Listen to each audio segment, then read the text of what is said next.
The following is a presentation of the Eagles Sports Network. Carson-Newman gets set to open South Atlantic Conference play against the Catawba Indians for a 4-game series this weekend with Coach Tom Griffin. I'm Michael Watching for the Eagles Sports Network. Coach, before we get into Catawba, let's talk about where your group is. 7 games into the year, how would you grade how your team has performed on the field and upholding some of the standards that your group has? Oh, solid A. Solid A. They've done a tremendous job.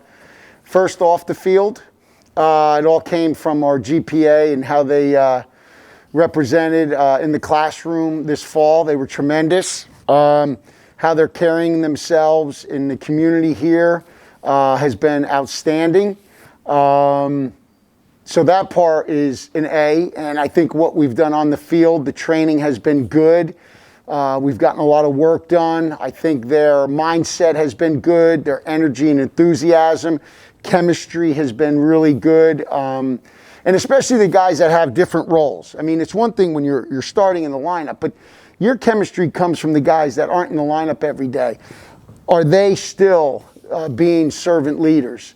And I think our guys have done a tremendous job of that right now. Obviously, things will sometimes change, and you'll be challenged as a coach and as a player to, are we going to keep that servant mentality, or do we stray and become more, what am I getting out of this? On the field, listen, Newberry outplayed us 2 games, and to get one of those, very fortunate. Some people might say, well, that's a sign of a good team, finding a way to be resilient and come back. We'll look at it that way. We'll look at it as resilient and staying in it enough to give us a chance to win it. So far, I think the staff and the players are very pleased with where we are right now.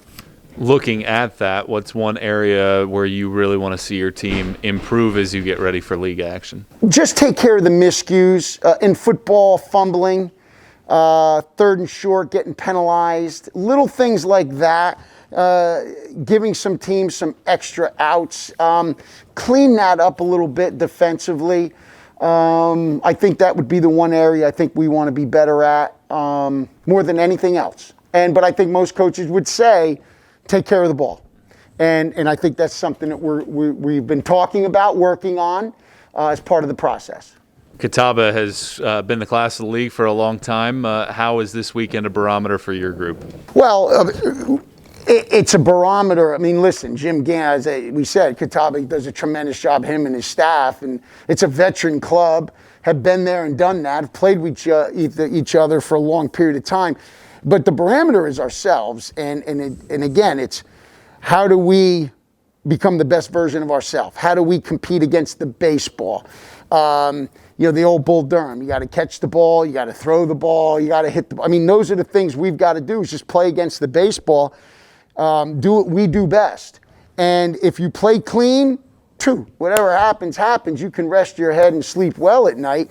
If you don't, and you give teams extra outs, if you're not competing with 2 strikes and you're an easy out at the plate, you don't extend at bats, you don't put balls in play, they get 29 outs or 30 outs versus 27, any club is going to have a chance to win that game. What's the number one key to success this weekend? Get clean baseball. I think if we looked at the amount of strikeouts, walks on the offensive side, and limiting the walks on the pitching side, and the errors, and then just some of the little things in the game, the extra base, going first to third, and then allowing the guy who hit the ball to get to second, little things like that where we're allowing free bases will come back to haunt you. But you got to take care of the baseball just like anything else. But, like we talk to our guys, hey, we're a good club. We can beat anyone any day, and we can lose to anyone any day, right? I mean, it could go either way. But, we're very fortunate with this group, and I think every year, way they're representing the university at this point off the field and what they're doing on has been exactly what we're looking for. Coach, appreciate your time. Best of luck this weekend. Thank you, Michael. Appreciate you. He's Carson-Newman coach Tom Griffin. I'm Michael Watching for the Eagles Sports Network.